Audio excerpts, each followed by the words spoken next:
બધાને જય માતાજી મિત્રો, જય ગોગા મહારાજ। આપણે સવારે વહેલા ઉઠી ગયા છીએ 6 વાગે, નહીં ધોઈ ભગવાનની અગરબત્તી કરીએ, દીવાબત્તી કરીએ, જેના ઉપર આપણા પરિવાર ઉપર ભગવાનની કૃપા બની રહે। રોજ સવારે વહેલા ઉઠી જવું જોઈએ, ભગવાનને અગરબત્તી કરવી જોઈએ। પછી આપણે ગરથાલ માતાના અગરબત્તી કરી, આપણા પપ્પાના અગરબત્તી કરીએ।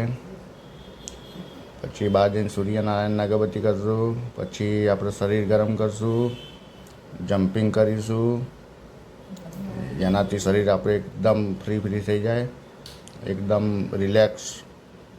એના પછી આપણે પુશઅપ મારશું, જે ચેસ્ટ માટે બહુ સારી। આનાથી ચેસ્ટ આપણી બિલકુલ ટાઈટ રહે। પછી આપણે ટ્રાઇસેપની કસરત કરીશું।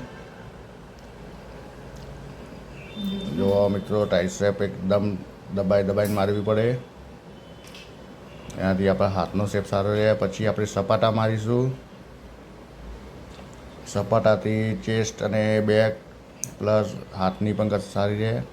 એના પછી આપણે લેગ મારીશું। લેગથી પગનો શેપ સારો રહે અને પગ મજબૂત રહે।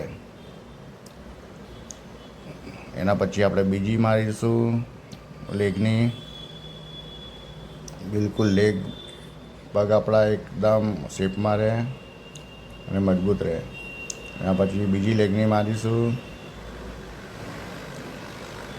રોજ સવારે એક્સરસાઇઝ કરવાથી શરીર સારું રહે, આપણું એકદમ ફૂર્તિવાળું રહે। હવે આપણે બીજી ચેસ્ટની મારીશું। જો આ સપના પણ જોડે આવી ગઈ છે ચેસ્ટની એક્સરસાઇઝ કરવા, આવડતીને પણ બજારી કરે। પછી આપણે ત્રીજી મારીશું ચેસ્ટની। જો શરીર એકદમ ગરમ, ફ્રેશ અને બિલકુલ મસલ્સ ટાઈટ। હા, બાઇસેપ, હા ટ્રાઇસેપ, બિલકુલ શરીર આવું ટાઈટ રહે રોજ એક્સરસાઇઝ કરવાથી। એટલે એક્સરસાઇઝ દરેકે કરવી જ જોઈએ દરેકે। એના પછી આપણે ચણા ખાઈશું, જેનાથી આપણા શરીરને પ્રોટીન મળી રહે।